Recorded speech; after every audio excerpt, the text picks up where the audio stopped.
In this video, we explore how the Psalms reveal Jesus as the Messiah with specific prophecies and types that point directly to his life, death and resurrection.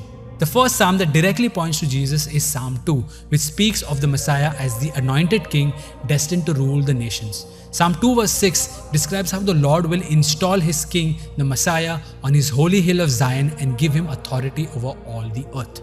But there's more to this prophecy. Psalm 2 also highlights a crucial piece of information about the Messiah. He would be the begotten son of the Heavenly Father. The concept of the Messiah as God's begotten son echoes back to Abraham's near sacrifice of Isaac, his beloved and only begotten son. Just as Isaac was a foreshadowing, the Messiah would also be described as God's begotten son. This prophecy finds its ultimate fulfillment in Jesus, who is declared the Son of God at his baptism found in Matthew chapter 3 verse 17 and his transfiguration in Matthew chapter 17 verse 5. Psalm 2 goes on to describe the complete authority that this beloved son would have over all the nations and the entire earth. This is fulfilled when Jesus declares after his resurrection that all authority in heaven and on earth has been given to him.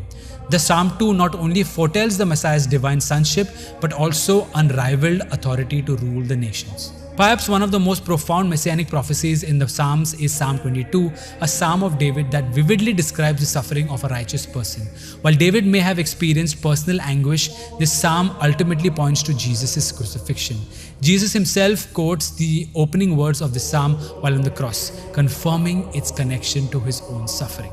This cry of abandonment reflects Jesus' experience on the cross when he took on the weight of humanity's sin and felt the separation from his Father.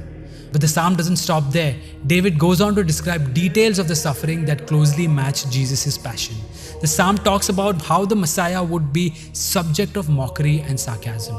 This is reflected in the crucifixion account where the onlookers, the soldiers and the chief priests, scribes and elders mock Jesus with the same words mentioned in the psalm.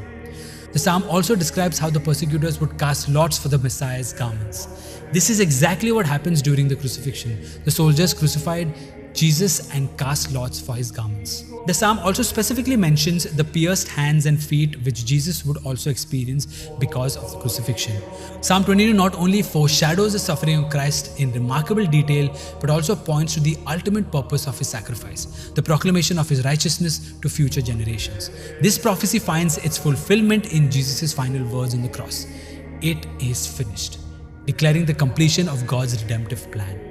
So Psalm 22 serves as a profound messianic prophecy pointing directly to the suffering and ultimate triumph of Christ, whose death and resurrection brings its words to full fruition. What interesting connections have you found between the Gospels and the Old Testament prophecies that show Jesus is the Messiah?